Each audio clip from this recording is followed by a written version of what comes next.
팔이 기네.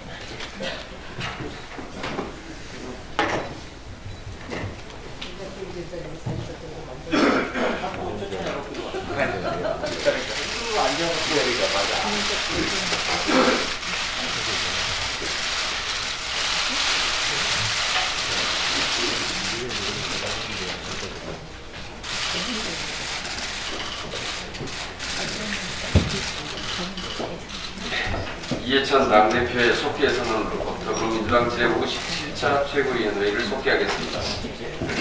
최고위원회를 속기하겠습니다. 이해찬 당대표의 발언이 있겠습니다.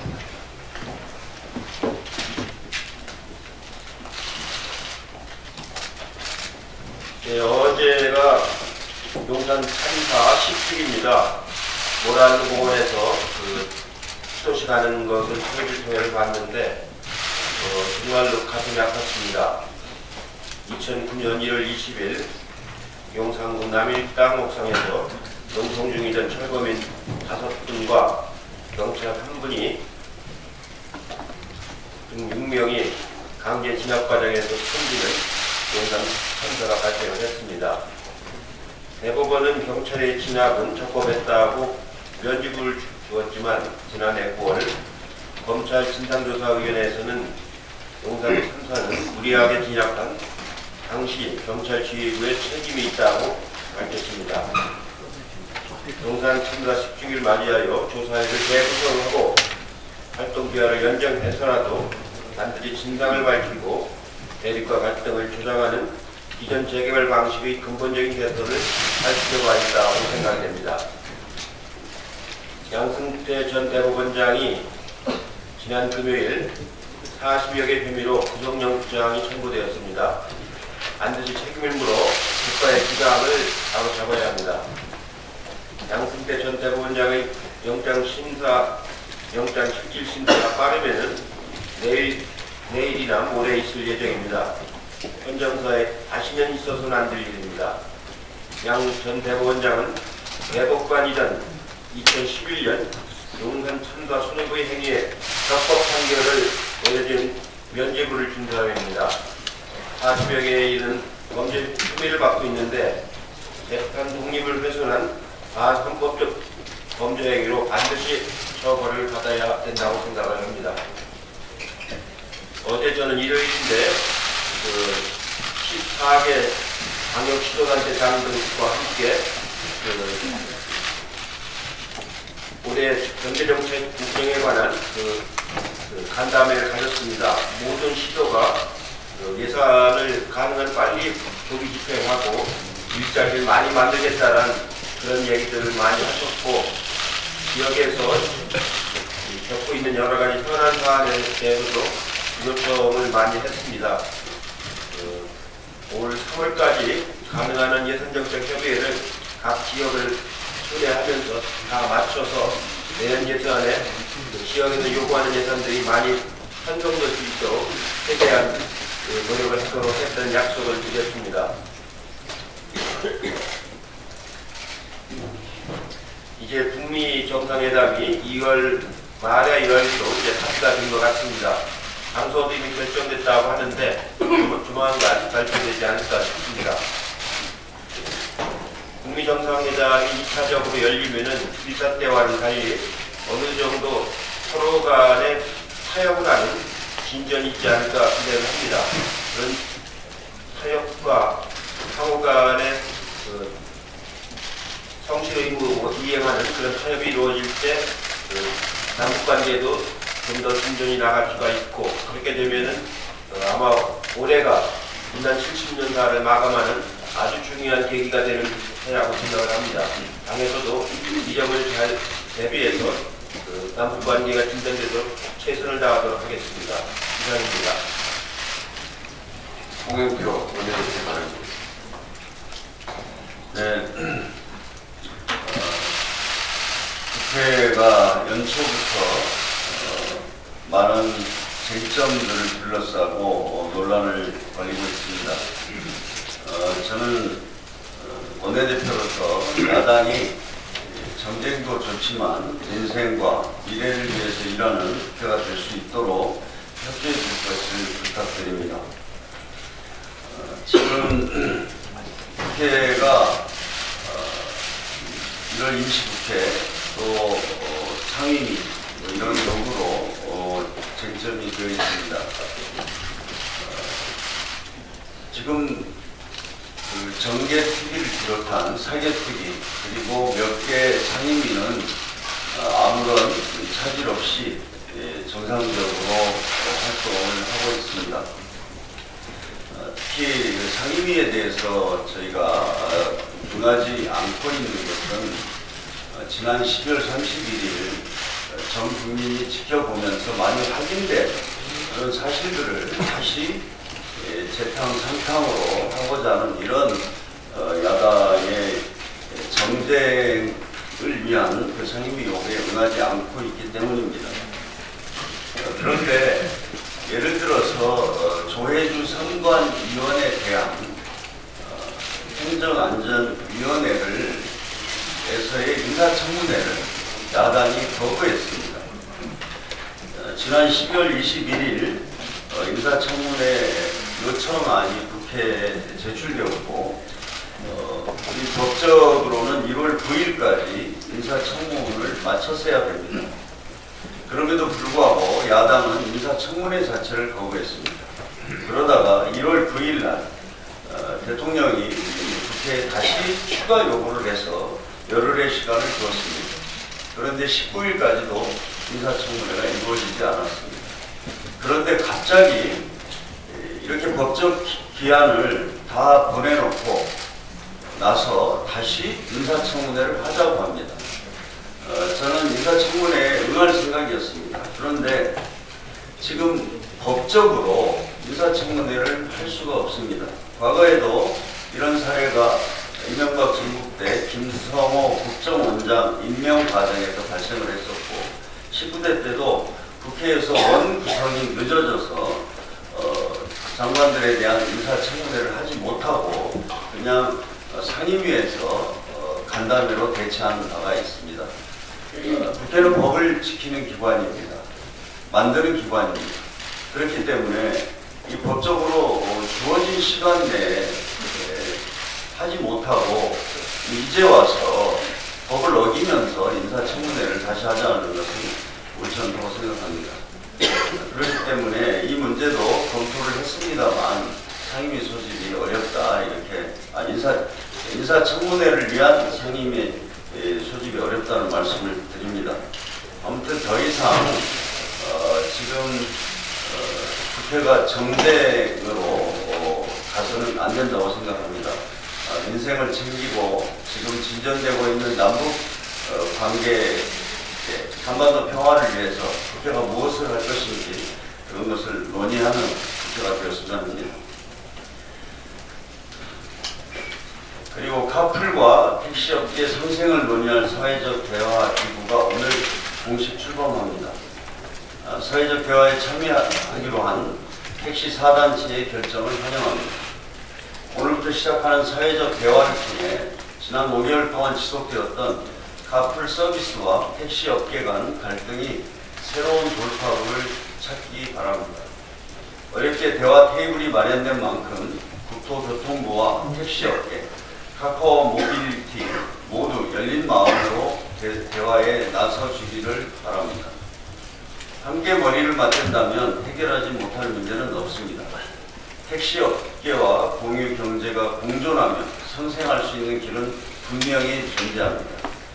완전 월급제 등 택시 노동자들의 처우를 개선하고 동시에 공유 경제를 통해 국민의 편의를 높이는 방법도 찾아냈으면 합니다. 우리 당도 정부와 함께 솔로몬의 지혜를 찾기 위해 최선을 다하겠습니다. 이상입니다. 박주민 최고위원.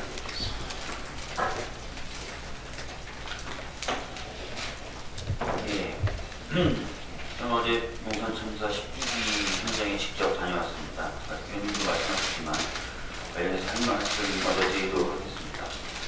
10주기 현장에서 제가 말씀드렸던 것이 크게 세 가지입니다. 첫 번째는 진상규명이 제대로 이루어져야 되는데 현재 검찰 과거사위원회가 제대로 돌아가지 않고 있다. 그래서 이 부분이 신속하게 해결돼서 제대로 된 진상규명을 마무리할 수 있도록 챙겨보겠다라는 말씀이었습니다. 두 번째는 강제집행, 특히 폭력적이고 불법적인 강제집행을 막을 수 있는 법안들이 지금 현재 국회에 다수 제출되어 있는데 제대로 논의가 되고 있지 않은 상황입니다. 이 부분에 대해서 실질적인 논의가 가능하도록 노력하겠다는 말씀을 드렸습니다. 세 번째는 법이 통과되지 않는다 하더라도 법원 집행관들이 현장에서 제대로 된 역할만 해도 많은 문제를 예방할 수 있습니다. 그래서 법원의 집행관들이 제대로 업무를 수행할 수 있도록 감시하거나 비판하는 일을 열심히 하겠다는 말씀을 드렸습니다. 이 세 가지 모두 국회가 할 수 있는 일이라고 생각하고 해야 되는 일이라고 생각합니다. 잘 챙겨서 농산참사의 진상이 규명되고 다시 그런 비극이 반복되지 않도록 노력하겠다는 말씀을 이 자리를 빌어서 다시 한번 드립니다. 또 대표님이 말씀하셨지만 양승태 전 대법원장 구속영장 관련돼서도 한 말씀 드리겠습니다. 이르면 오늘 양승태 전 대법원장에 대한 구속영장 실질심사의 기일과 담당 판사가 결정된다고 합니다. 그런데 영장실질심사를 담당할 서울중앙지방법원의 영장전담 판사 중 판사 5명 중 양승태 전 대법원장과 직접적 연고가 없는 판사는 사법농단 관련 영장이 줄줄이 기각되자 뒤늦게 추가 투입된 2명의 판사 말고는 없다고 합니다. 그런데 그 2명의 판사 중에 1명은 이전에 박병대 전 대법관에 대한 구속영장을 기각한 바 있다고 합니다. 이 정도로 법원 내부에 양승태 전 대법원장과 직접적 연고가 없는 판사가 적고 직접적 연고가 없다고 하더라도 영향을 받지 않은 법관이 드물다는 것은 양승태 전 대법원장에 대한 구속영장이 법리 이외의 다른 이유로 기각될 가능성이 높다는 것을 보여줍니다. 특별재판부법의 통과가 매우 어려워진 지금의 이 상황이 굉장히 안타깝습니다. 양승태 전 대법원장에 대한 영장실질심사의 과정과 결과에 법과 원칙 이외의 것은 고려되지 않았으면 합니다. 끝까지 예의주시하도록 하겠습니다. 사법농단 관련돼서 한 말씀 더 드리겠습니다. 제가 이 말씀을 드리면 국민분들 중에 많은 분들이 그리고 언론이 어떻게 받아들일지 예상은 됩니다만 그래도 해야 될 말은 해야 되기 때문에 사법농단 관련돼서 한 말씀 더 드리겠습니다. 임종원 전 법원 행정처장의 추가 공소장을 보면은 노철래 이군현 전 의원을 위해서 직접 움직인 자유한국당 현직 국회의원으로 20대 국회 상반기 법사위원이었던 국회의원이 등장합니다. 그런데 이 사람에 대해서는 누군지 전혀 공소장에 기재되어 있지 않습니다. 공소장 내용에 따르면 임종원 등은 이 자유한국당 소속 법사위 국회의원의 요청으로 유리한 선고를 받을 수 있는 법적 근거를 찾아보도록 하고 이미 실형을 받은 것에 대해서도 재검토하도록 하기까지 했습니다. 이 과정에서 작성한 보고서의 경우에는 법원 마크를 삭제하도록 지시하고 행정처 보고 형식이 아닌 것을 바꾸라고 지시하는 등 친밀함을 보이기까지 했습니다. 왜 유독 이 자유한국당 소속 법제사법위원인 현직 국회의원에 대해서는 제대로 수사와 조사가 이루어지지 않는지 납득하기가 어렵습니다. 자유한국당은 공소사실에 적시된 이 현직 국회의원에 대한 철저히 조사를 하고 누구인지 정도는 적어도 밝혀야 된다고 저는 생각합니다. 경찰 역시 사법농단에 관여한 그 현직 국회의원이 누구인지 철저히 밝혀내길 바랍니다. 이상입니다. 서른 최고위원의 발언입니다. 현재 한미 간에 방위비 분담금 협상이 진행 중입니다. 근데 이 협상이 가랑 중인 것으로 알고 있습니다. 이 협상은 동맹국으로서의 신뢰와 그리고 국민이 납득할 수준에서 이루어져야 한다는 말씀을 드리고자 합니다. 한국과 미국은 1991년부터 방위비 분담금 특별협정 스페셜 메저드 어그리먼트 SMA입니다. 특별협정을 체결해 주한미군의 안정적 주둔적 인도 선보와 한미동맹의 건전성 제고를 위해 노력하고 있습니다. 그동안 방위비 분담 금액은 양국이 협상을 통해 적절한 수준에서 매년 점진적인 증가를 이어왔습니다. 하지만 지난해 3월부터 시작한 한미방위비 분담금 특별협정 SMA 협상은 10차례 진행됐음에도 최근까지 미국 측이 협상 마지막 단계에서 우리가 도저히 받아들이기 어려운 사안을 내놓고 있어 협상 타결 시한을 넘기는 사태에 이르렀습니다. 미 트럼프 대통령이 현재 분담금 9,600여 원의 1.5배 이상 1조 4천억 원 규모 이상을 고집하는 것으로 알려진 상황에서는 양국이 적정한 수준의 협상안을 도출하기는 앞으로도 상당히 어려울 것으로 미국의 주장대로 분담금이 부족한 부분이 있다면 한미연합 방위태세와 한미동맹 강화라는 입장에서 그에 부합하는 부담이 있어야 함에 동의합니다.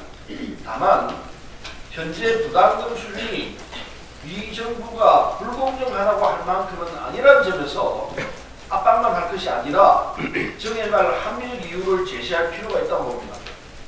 현재 한미 방위비 분담금은 단순히 몇 가지 사실만 살펴보더라도 불공정하지 않다고 생각합니다. 첫째, 방위비 분담금을 포함한 직간접 비용이 매년 3조 이상 지원되고 있습니다.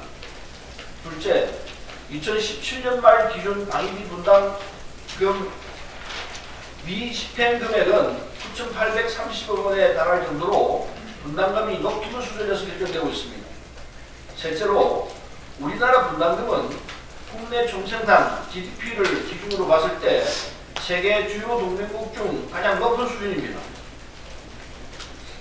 한미 양국은 그동안 동맹으로서 상호 존중과 신뢰를 기반으로 적정한 수준에서 방위비 분담금 협상을 이루어왔습니다. 지금 교착 상태에 빠진 한미 방위비 분담금 협상의 매듭을 풀기 위해서는 동맹국 간의 신뢰와 함께 국민이 납득할 수준에서 논의돼야 합니다. 이 양측이 만족할 수 있는 실질적 협상이 이루어질 수 있도록 다음과 같이 제안을 해보는 바입니다. 첫째, 대한민국 국회는 방위비 분담금은 국민의 소중한 세금인 만큼 어느 경우에도 우리 국민이 납득하기 어려운 수준의 합리적인 수준을 벗어난 정액 요구는 수용할 수 없을 것입니다. 둘째, 방위비 분담금 협정은 주한미군의 안정적 주둔 마련과 한미동맹 강화라는 기본 취지에 부합되도록 제도적 투명성과 절차적 합리성을 강화하는 방향으로 이루어져야 할 것입니다. 셋째, 한미 간 협상의 결과로서 주한미군 한국인 근로자의 실질적인 처우 개선 및 고용 안정성을 제고하도록 실효성 있는 제도 마련이 우선되어야 한다고 봅니다. 넷째, 한미 방위비 분담금 협정은 특별한 한미 동맹의 정신에 근거해서 연합 방위태세 강화와 동맹 강화에 크게 기여해온 만큼 안정적으로 유지시켜 나가야 할 것입니다. 다섯 번째, 한미 양국은 동맹 우방국으로서 서로 존중하고 양국의 법령을 준수하기 위한 최선의 노력을 통해 합리적 협상안을 도출해내야 할 것입니다. 마지막으로 한미 방위비 분담금 협상은 국회의 필요 동의 사항인 만큼 우리 국민이 납득할 수 있는 눈높이에 맞는 수준에서 이루어지지 않으면 안 된다는 점을 다시 한번 강조하는 바입니다. 이상입니다. 남인수 최고위원님 바랍니다.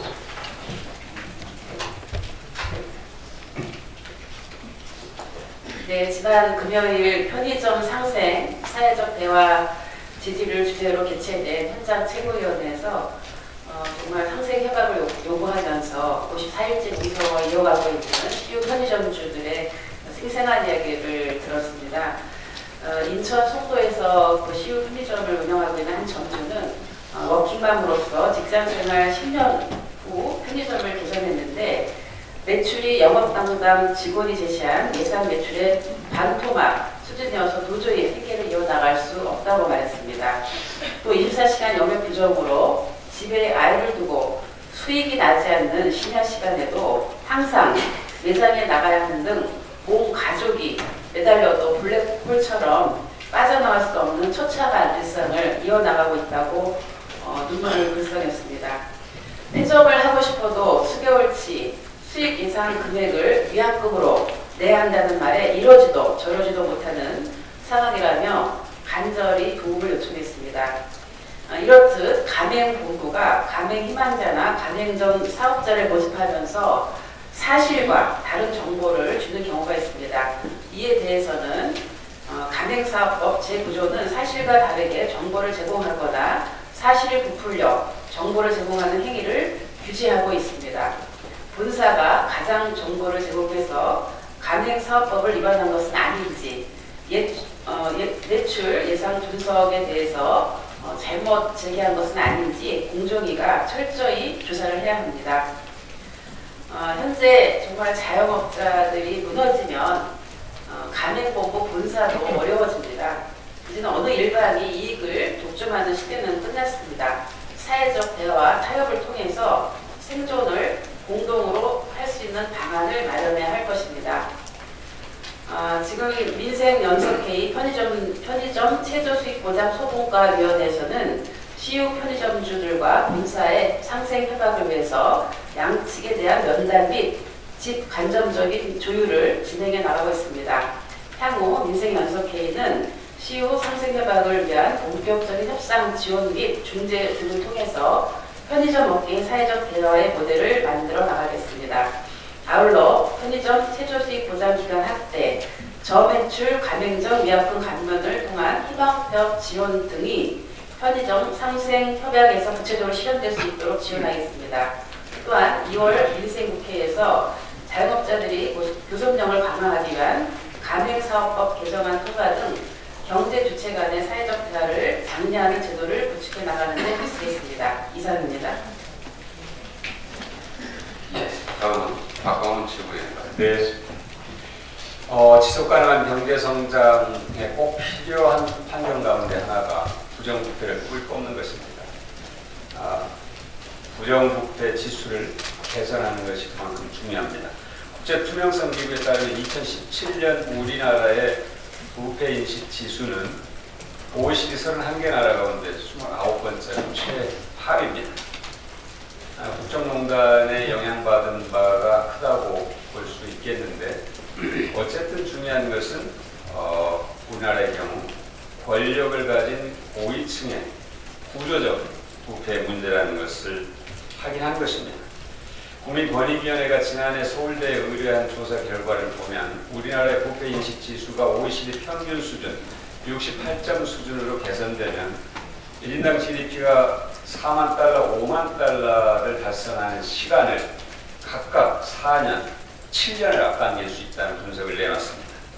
국책연구기관인 대외경제정책연구원도 한국의 부패 방지 수준이 OECD 평균 수준이 되면 실질 GDP가 8% 이상 증가하고 후생 증가 규모도 1,600억 달러에 이를 것이라고 전망했습니다.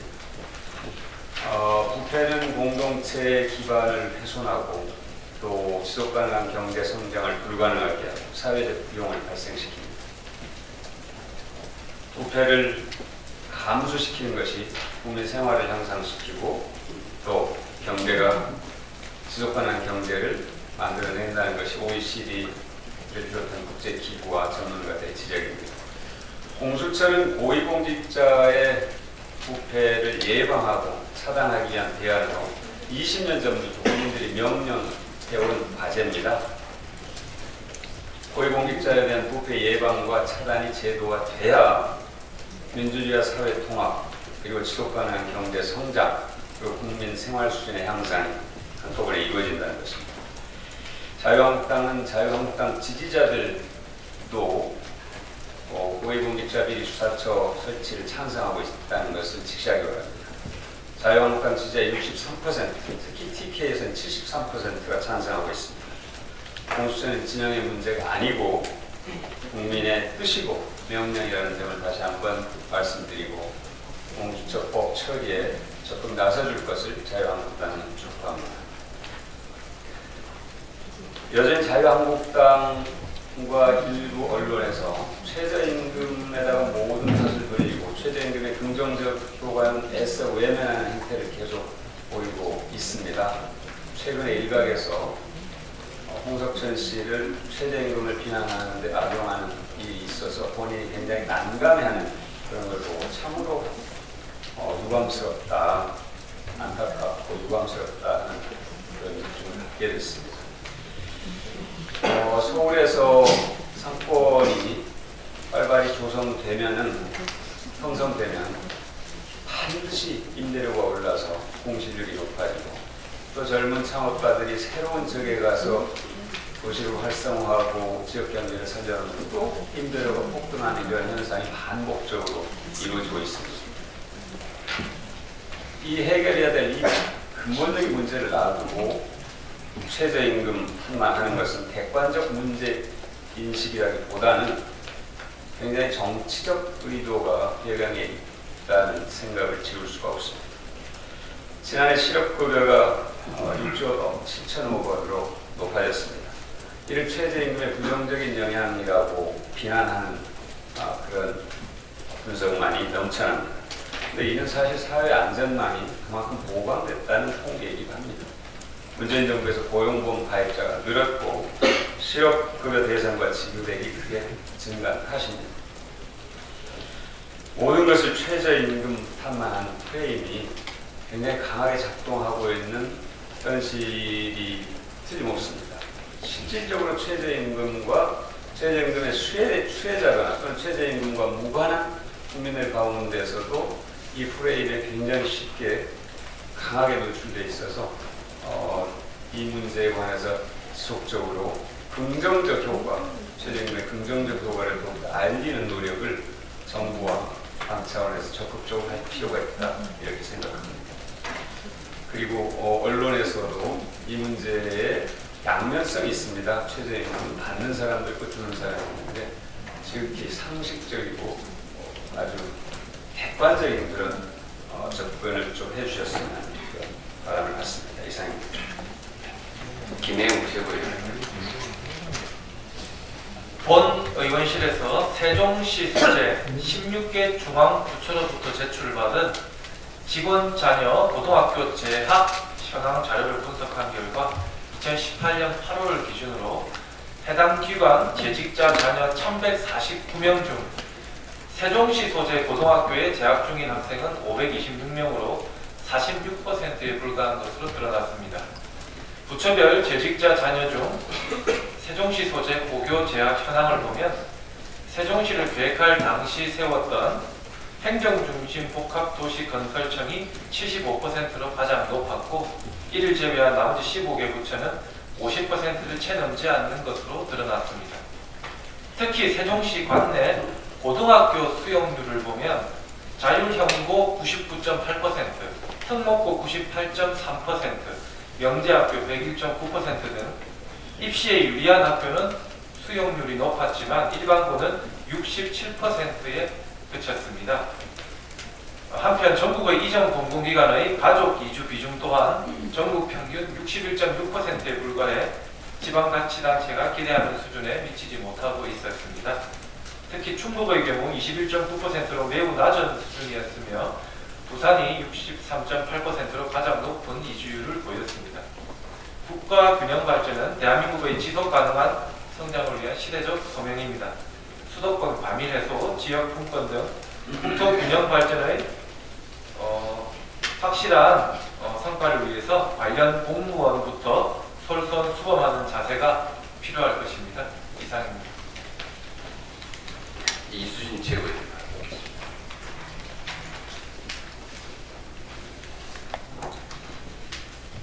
간접고용은 노동자와 교육계약을 직접 체결하지 않고 제3자에게 고용된 고용 형태로 농협, 파견, 위탁, 사내하청, 하도급, 아웃소싱이라는 이름으로 불립니다.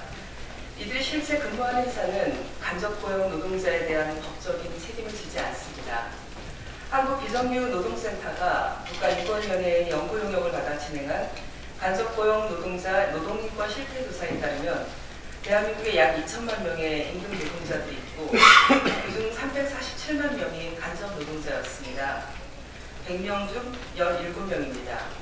하지만 택배기사, 골프장 캐디, 학습지 교사, 보험 설계사, 화물차 기사 등 특수고용 노동자는 간접고용 노동자와 유사하지만 대부분 위탁 개인 사업자 신분으로 일하고 있어 법적으로 노동자로 분류되지 않아 정확한 규모조차 파악하기 어려운 시점입니다.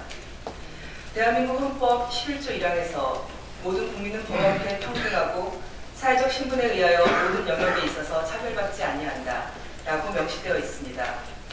유럽의 스웨덴이나 프랑스는 균등 대우 원칙을 기본권으로 하고 있고 영국의 임금 격차 보고서, 독일의 임금 공개법, 아이슬란드의 동일 임금 인증제 등 모두 평등권에 기반한 정책들이 시행되고 있습니다. 하지만 대한민국은 간접고용 노동자로 일하는 순간 차별과 배제가 시작됩니다. 조사 결과에 따르면 비정규직 4명 중 3명은 상시 지속 업무를 하면서도 정규직으로 전환되지 못했습니다. 비정규직 정규직보다 평균 2시간을 더 일했지만 월 급여는 90만 원 적습니다. 또한 위험한 일을 주로 간접고용 노동자 몫이었습니다. 비정규직이 정규직에 비해 산재 사고를 당할 비율이 2배 정도 높았고 산재 피해를 당해도 치료비를 본인이 부담하는 경우도 2배 많았습니다. 간접고용 노동자들은 경력 10년이 넘어도 업체가 바뀌면 신입사원이 됩니다. 원청과 하청의 위탁계약이 종료되면 노동자들은 해고된 뒤 새로운 업체와 채용 계약을 맺습니다. 동일한 사업장인 원청 업체에서 근무한 기간은 평균 90.3개월이지만 이 기간 고용업체가 변경된 횟수는 평균 2.4회가 넘습니다. 국민소득 3만 불 시대, 새로운 도약을 위해서는 우리 사회가 노동시장의 불평등과 차별을 어떻게 줄여나갈 것인지 함께 지혜를 모으고 대안을 모색해야 할 것입니다. 저는 그 방안으로 현행 300인 이상 대기업의 고용 형태 공시제를 확대하고 임금 공시제를 도입해서 현재 간접고용 및 비정규직 정규직에 대한 정확한 현황 파악과 고용 형태에 따른 임금 경차를 우선 확인할 수 있는 방안이 마련되어야 된다고 생각합니다. 이상입니다. 예, 이상 모두 발언을 마치고 회의를 비공개로 전환하겠습니다. 언론인 여러분들의 협조를